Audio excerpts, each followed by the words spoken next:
Bonjour à tous, je vous retrouve dans une nouvelle vidéo que j'ai décidé d'intituler livres et films de la semaine, comme ça je suis pas obligée d'avoir un jour précis pour faire mes vidéos et puis parce que ouais, hier j'ai pas pu aller à la médiathèque donc du coup je vous la fais avec un jour de retard par rapport à ce que j'avais dit, bref. Et du coup je vais parler de livres et de films.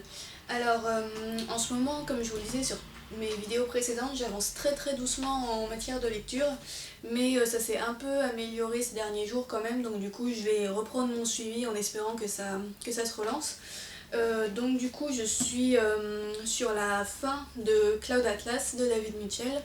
Il me reste cette partie-là à lire, donc j'espère que je l'aurai terminée pour la semaine prochaine. Et puis ce que je peux vous en dire, c'est que même si, désolé, il y a mon chaton qui joue et qui griffe un peu, même si je mets très longtemps à le lire, c'est quand même une lecture que j'apprécie, c'est superbement écrit franchement. C'est assez différent du film, bon ça je m'y attendais un petit peu parce que c'est une histoire tellement complexe que forcément tout ne pouvait pas être adapté au cinéma, mais ça reste quand même bien dans l'esprit. Et puis donc en fait pour vous résumer un petit peu, on a je sais pas trop comment décrire parce que c'est assez compliqué, mais on a plusieurs histoires qui se passent à différentes époques et qui s'entrecroisent en fait, qui s'alternent, et on découvre que tous les personnages de ces différentes histoires, enfin les personnages principaux des différentes histoires sont tous liés. On sait pas exactement pourquoi ni comment, mais voilà, ça parle un petit peu de la réincarnation en fait des âmes qui reviennent dans différents personnages à différentes époques et qui ont du coup des sortes de similitudes dans leur destin. Donc bon là c'est résumé de façon très évasive, mais voilà, la construction du roman est vraiment minutieuse. C'est une sorte de toile d'araignée en fait où tout se rejoint de façon plus ou moins subtile, et là c'est difficile de savoir où est-ce que ça va se terminer, enfin comment est-ce que ça va se terminer cette espèce de puzzle, mais en tout cas c'est assez intriguant. Et puis comme je vous le disais, je suis admirative du style de l'auteur parce que c'est vraiment très bien écrit, et l'auteur s'est amusé à faire plusieurs styles d'écriture différents selon ces différentes histoires en fait, puisque on a parfois des narrations à la première personne, parfois à la troisième personne, et chaque histoire a vraiment son style d'écriture, donc c'est vraiment sympa. Et puis ouais, du coup ça aborde beaucoup de sujets différents, souvent sur le sens de la société, de la civilisation, le bien et le mal, la soif de pouvoir des humains et ce qu'elle peut engendrer. Et en même temps ça parle aussi beaucoup de choses assez positives, d'amour, d'entraide entre les hommes, etc. Donc voilà, c'est un roman très humain, j'ai envie de dire. Et ouais, voilà, j'ai hâte de le terminer quand même parce que ça fait un bon moment que je suis dessus, ça doit faire un mois.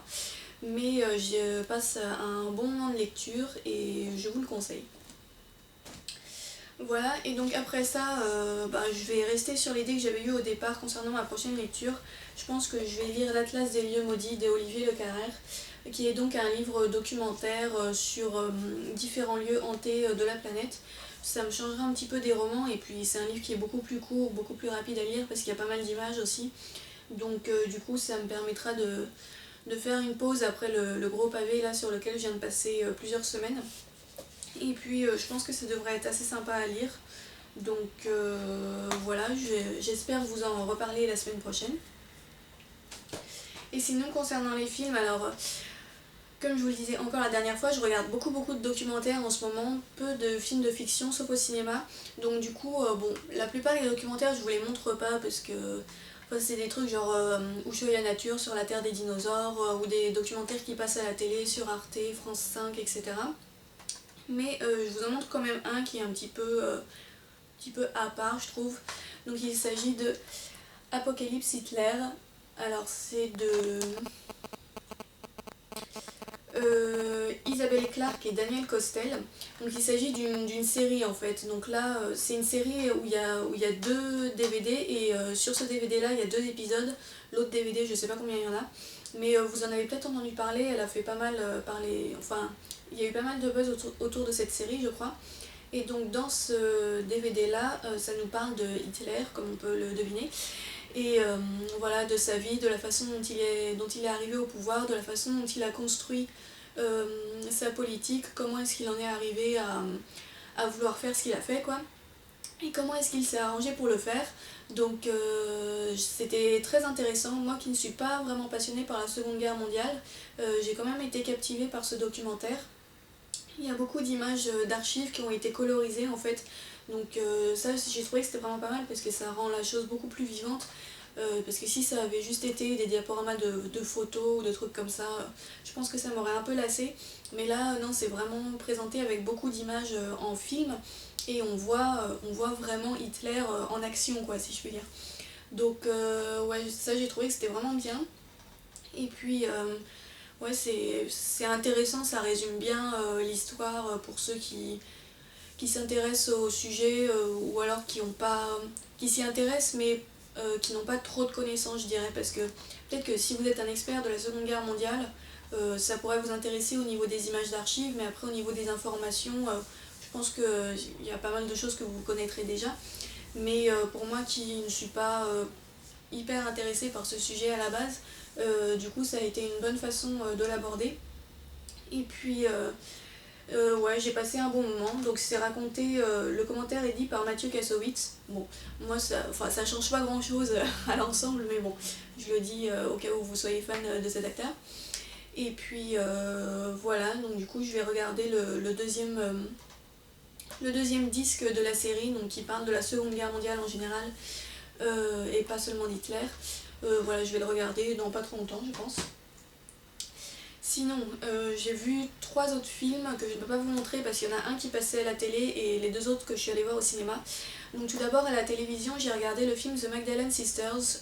Vous avez peut-être vu qu'il passait sur D8 dimanche soir là. Donc voilà, je l'ai regardé parce qu'en fait, j'ai lu, je crois que c'était l'année dernière ou l'année d'avant, je sais plus, j'ai lu le livre L'Enfer de Cathy O'Byrne, qui parle des Magdalene Sisters, qui est un témoignage d'une jeune femme qui a vécu chez les Magdalene Sisters.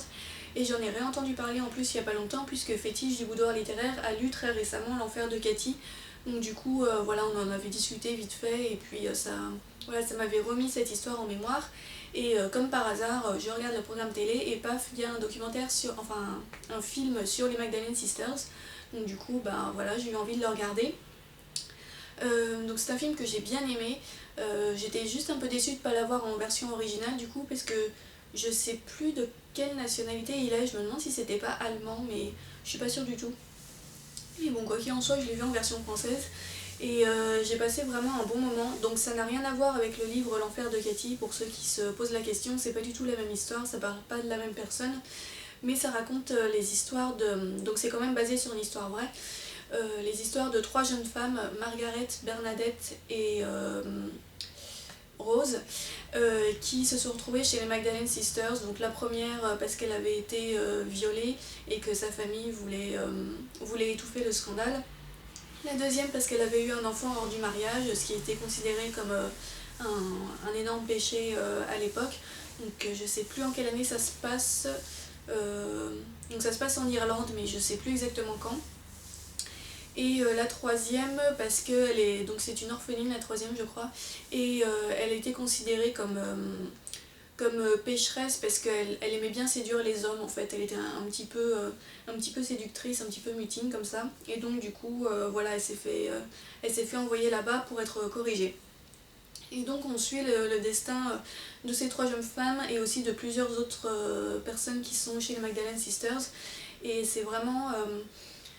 c'est vraiment bien fait, on ressent bien l'atmosphère. J'ai retrouvé l'atmosphère que j'avais lu dans L'Enfer de Cathy, de façon un petit peu moins trash quand même, parce que le livre L'Enfer de Cathy est vraiment vraiment dur, alors que là The Magdalene Sisters, bon c'est pas un film très joyeux, hein, ça c'est sûr, mais je trouve que ça va quand même. Il n'y avait pas beaucoup de scènes de violence, ou alors c'était une violence qui était un petit peu masquée, quoi. C'était pas un film absolument insoutenable. Ça reste quand même accessible à un large public, sauf éventuellement un jeune public, parce que ça aborde quand même des thèmes assez compliqués comme le viol, etc.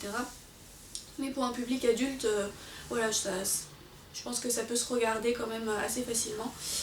Et ouais, c'est vraiment un film qui est assez intense. Le jeu des actrices est vraiment pas mal. Et bah voilà, je vous le conseille si vous vous intéressez au sujet ou si vous aimez bien les drames dans ce genre-là.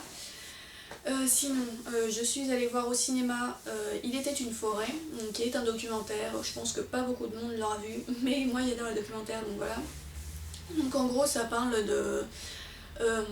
des forêts, en fait, du développement des forêts, de l'histoire des plantes, de la façon dont les plantes évoluent, communiquent entre elles, élaborent des stratégies de survie, etc. Donc ça se passe notamment dans les forêts du Congo, je crois. Et c'était assez sympa. Donc c'est vraiment un documentaire grand public, donc avec des informations qui vont pas hyper en profondeur, mais moi ça m'a plutôt arrangé parce que la biologie des plantes, je m'y connais pas trop dans ce sujet-là. Et puis c'est un mélange entre des images de films et des images d'animation qui est assez bien fait, je trouve. Les deux se marient assez bien. Et c'est un film qui m'a beaucoup détendue en fait. C'est très calme, donc certains diront que c'est ennuyeux, mais moi j'ai bien aimé parce que en sortant de ce film, j'étais vraiment reposée quoi. C'était agréable, c'était beau, c'était doux. Ça changeait un peu des films un peu plus violents qu'on peut revoir au cinéma. Et voilà, j'ai passé un très bon moment avec ce film-là. Et sinon, hier, je suis allée voir le film Cartel. Donc celui-là, vous l'avez peut-être vu parce qu'il est un peu plus... il a eu un peu plus de promotion, on va dire.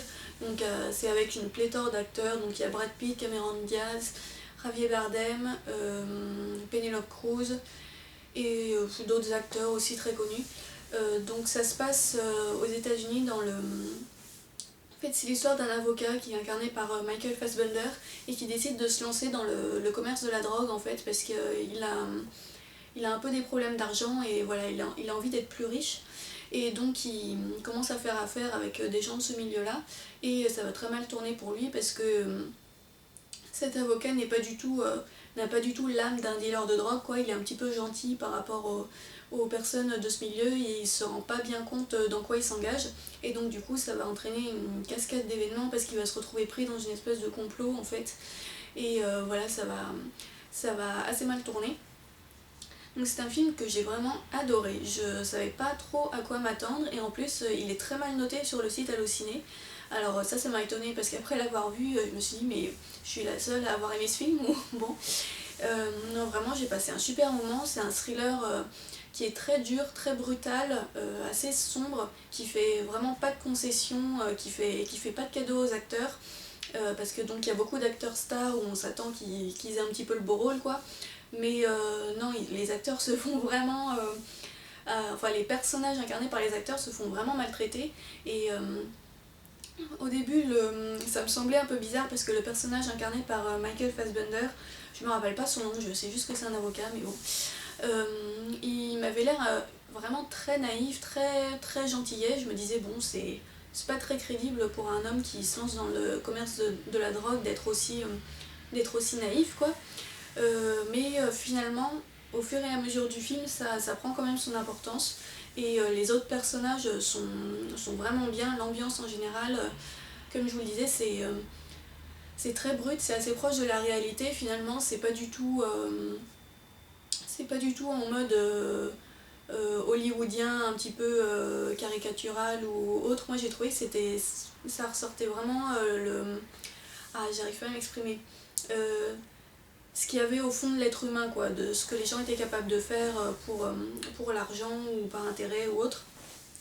Et ouais, j'ai été notamment très impressionnée par la performance de Cameron Diaz, qui était une actrice pour laquelle j'avais pas une très grande estime à la base. Et là, dans ce film, elle m'a vraiment surprise. Ça a été mon personnage préféré en fait du film. Elle a un personnage qui est absolument diabolique et elle l'incarne de façon vraiment extraordinaire, je trouve. Enfin, j'ai beaucoup aimé sa prestation. Et puis, ouais, c'est vraiment un thriller qui m'a captivée de bout en bout. Je comprends pas pourquoi il a été mal noté sur Allociné, mais bon. Et en tout cas, en ce qui me concerne, je vous le recommande très vivement. Sachant que c'est un petit peu violent, donc si vous êtes âme sensible, bon, voilà, vous pouvez aller le voir, mais il y a des scènes qui risquent de vous ennuyer, enfin, de vous embarrasser, de vous stresser un peu, quoi. Voilà donc pour mes lectures et visionnages de cette semaine. Bah voilà, j'espère vous retrouver très bientôt avec Cloud Atlas terminé, enfin, et puis pouvoir vous montrer d'autres lectures et d'autres films. Voilà, je vous souhaite une bonne semaine et puis à bientôt. Salut!